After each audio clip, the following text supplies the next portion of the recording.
সরকার পতনের পর কুমিল্লার নাঙ্গলকোটে আওয়ামী লীগ নেতার মালিকানাধীন একটি বেসরকারি হাসপাতাল দখল করার অভিযোগ উঠেছে উপজেলা বিএনপির সদস্য সচিব আনোয়ার হোসেন ওরফে ছোট নয়নের বিরুদ্ধে।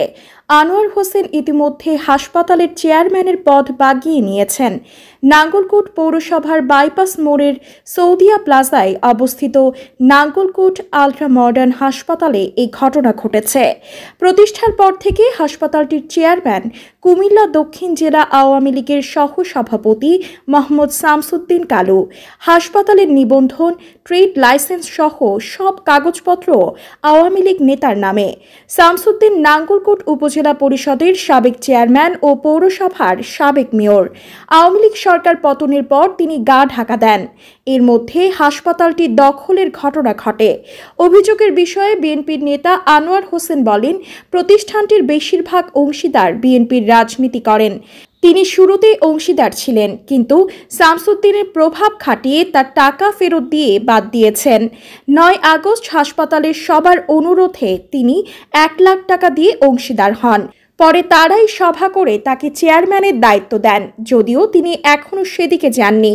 চাঁদাবাজির অভিযোগের বিষয়ে আনোয়ার হোসেন বলেন, আমার বিরুদ্ধে অপপ্রচার চালানো হচ্ছে।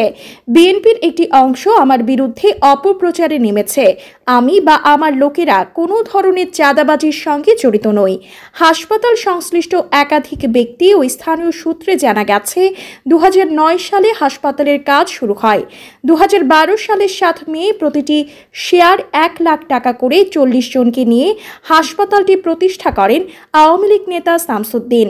5 আগস্ট সরকার পতনের দিন দুপুরে নাঙ্গলকোট রেল স্টেশন এলাকায় শামসুদ্দিনের বাড়ি ও মাছের খামারে হামলা, ভাঙচুর ও লুটপাটের ঘটনা ঘটে।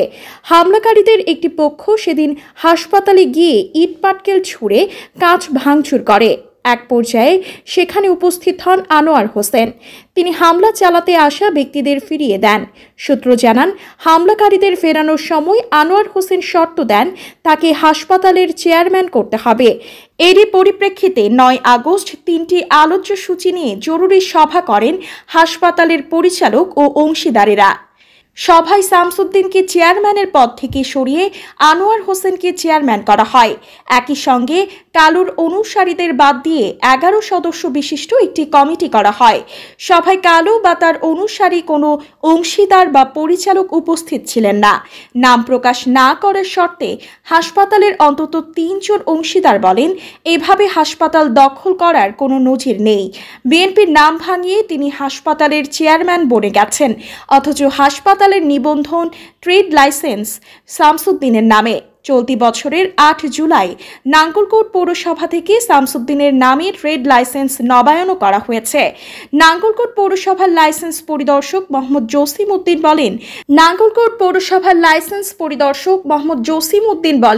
নাঙ্গলকোট আলট্রা মডার্ন হাসপাতালের লাইসেন্সে চেয়ারম্যান হিসেবে এখনও শামসুদ্দিনের নাম আছে, নতুন করে কোনো পরিবর্তন করা হয়নি। হাসপাতালের বর্তমান পরিচালক ও উপজেলা যুবদলের সাবেক সহসভাপতি শাহ আলম বলেন, আনোয়ার ভাই জোর করে হাসপাতাল দখল করেননি। সাবেক চেয়ারম্যান শামসুদ্দিন ও সাবেক এমডি তৌহিদুর রহমান এখন এলাকা ছাড়া, এজন্য সবাই তাকে দায়িত্ব দিয়েছেন। আনোয়ার ভাই 5 আগস্ট বিক্ষুব্ধ ছাত্র জনতার হাত থেকে হাসপাতালটি রক্ষা করেন। এই মুহূর্তে হাসপাতাল চালাতে হলে তার মতো লোক দরকার, তাই সবাই মিলে তাকে চেয়ারম্যান করেছে। তিনি নিজে একবারও বলেননি তার বিরুদ্ধে এসব অভিযোগ ভিত্তিহীন। আওয়ামী লীগ নেতা শামসুদ্দিনের মুঠোফোন নম্বরে কল করলে বন্ধ পাওয়া যায়। পরে হোয়াটসঅ্যাপে কল করলে তিনি বলেন, হাসপাতালের লাইসেন্স, ট্রেড লাইসেন্স সহ সব ধরনের কাগজপত্র এখনও আমার নামে। কেউ চাইলেই জোর করে হাসপাতালের চেয়ারম্যান হতে পারেন না। যে কোনো কিছুর একটা নিয়ম আছে। আমি চিকিৎসার জন্য নাঙ্গলকোটের বাইরে আছি। এই সুযোগে ওই বিএনপির নেতা প্রতিষ্ঠান দখল করেছেন। উপজেলা বিএনপির সদস্য সচিবের এমন কর্মকাণ্ডে ক্ষুব্ধ স্থানীয় বিএনপির নেতা কর্মীদের একটি অংশ। তাদের দাবি, বিএনপির ভারপ্রাপ্ত চেয়ারম্যান তারেক রহমানের নির্দেশনা লঙ্ঘন করে তিনি আওয়ামী লীগ নেতার হাসপাতাল দখলে নিয়েছেন। একই সঙ্গে চাপ দিয়ে চেয়ারম্যানের পদও বাগিয়ে নিয়েছেন। 5 আগস্টের আগে তিনি হাসপাতালের অংশীদারও ছিলেন না। এছাড়া তার নামে 5 আগস্টের পর থেকে নাঙ্গলকোট বাজারে ব্যাপকভাবে চাঁদাবাজি চলছে।